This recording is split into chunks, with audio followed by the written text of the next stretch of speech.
In this video, we are going to talk about critical thinking, what it is, what it's not, and how we use it in daily life and why it is important to this class. Now take a moment and think about what comes to your mind when you hear the word critical. Is it negative or positive? Many immediately associate it with the word criticize, or they think about harsh judgment. However, this is not the full scope of this word. Let's look at an official definition from Oxford Learner's Dictionary of Academic English. Number one, extremely important. So let's take an example of your car. A critical or extremely important part would be something like your brakes or your steering wheel. You need those to drive. A non-critical part would be the stereo. Yes, it sucks if it's broken, but it's not critical to the function of the car, as long as it gets you from point A to point B. Another example is someone who might be in critical condition in the hospital.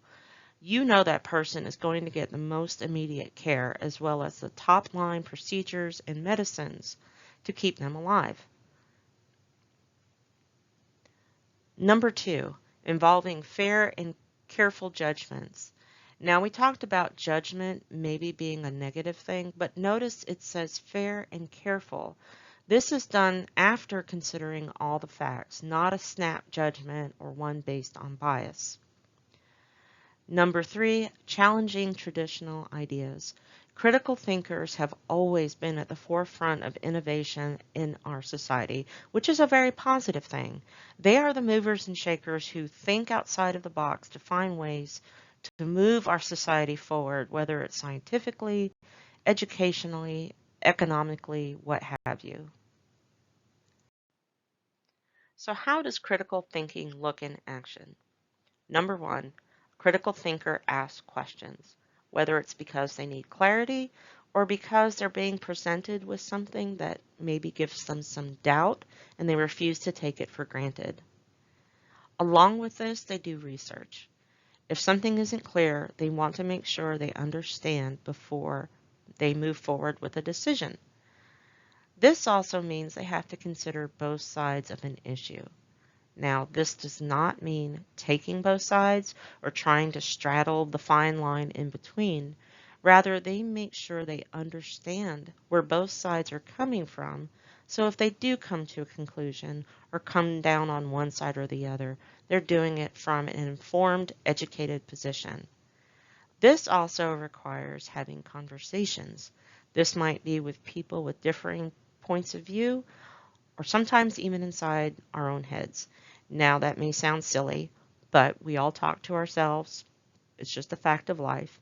Sometimes we get information and we need to sit with it for a while and talk it through with ourselves so that we understand.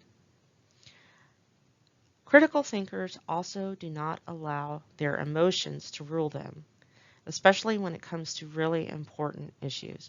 We can feel emotional about something, and rightly so.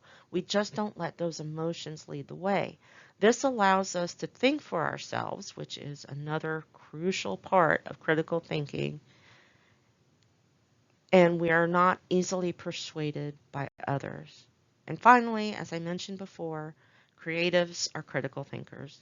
These are the people willing to think outside the box, take chances, challenge the status quo, because without them, honestly, we would all still be living in caves.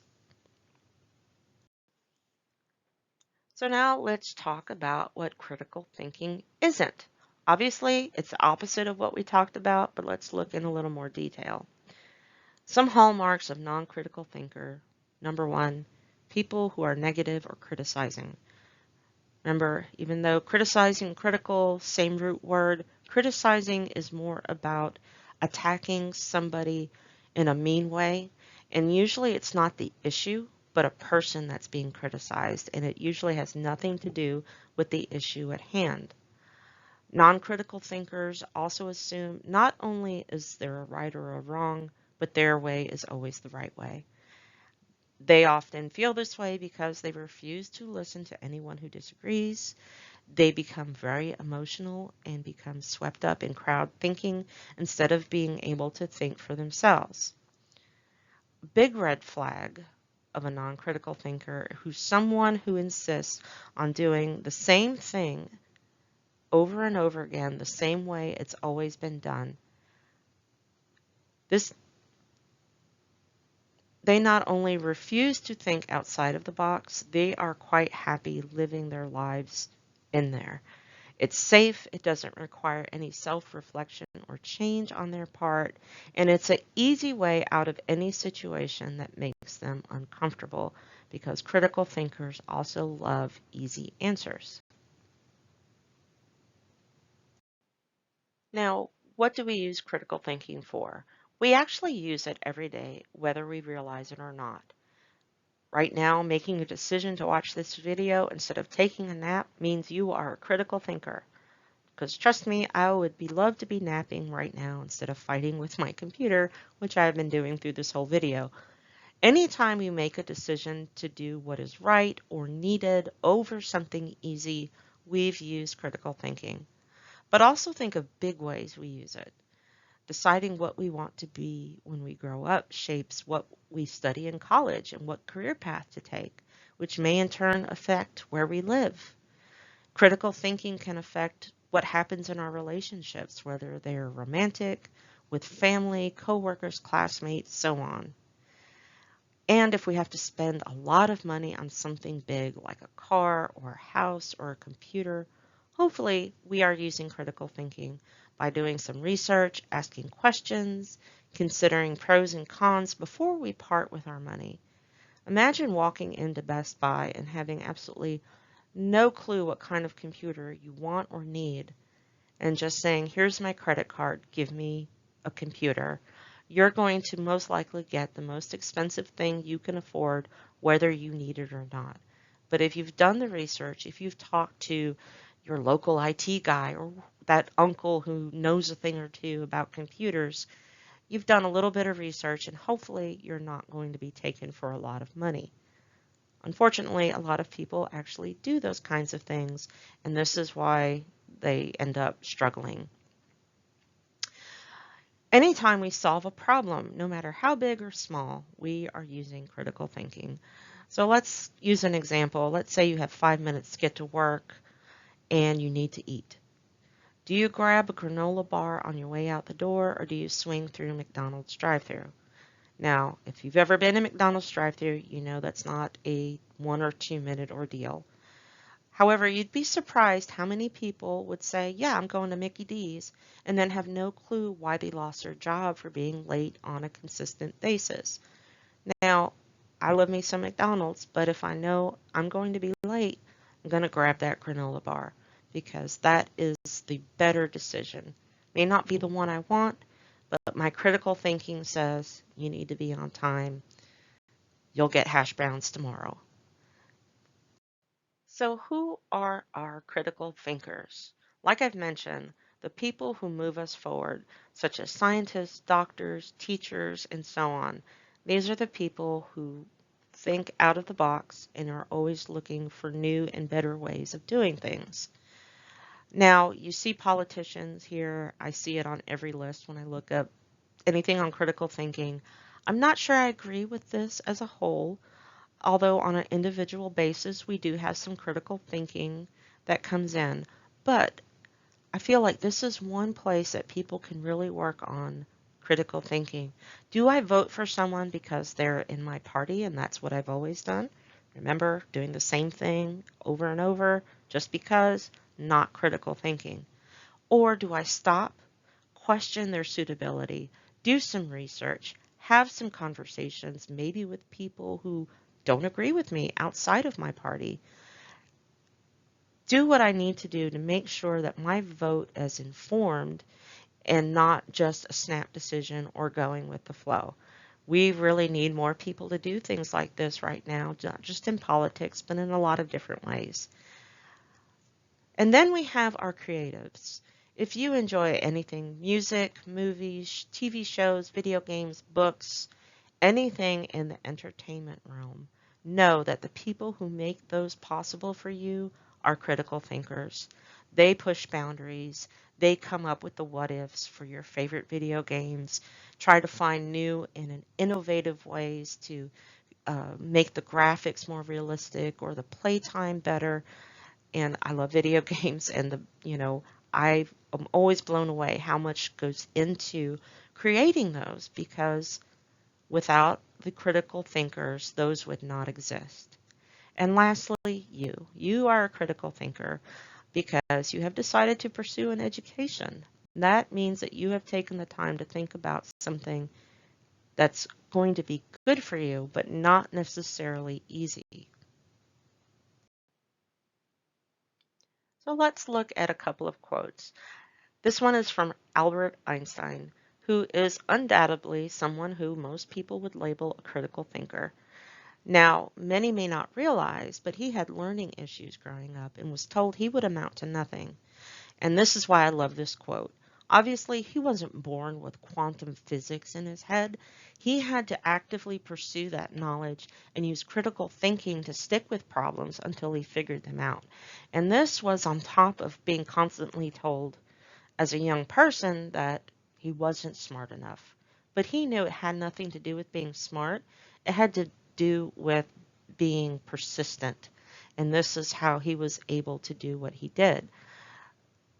He knew that the problems that he wanted to figure out were not going to be easy. Some he never figured out, but he understood the pursuit of the answer was just as important because he was still advancing his own knowledge, which in turn was advancing others that came after him.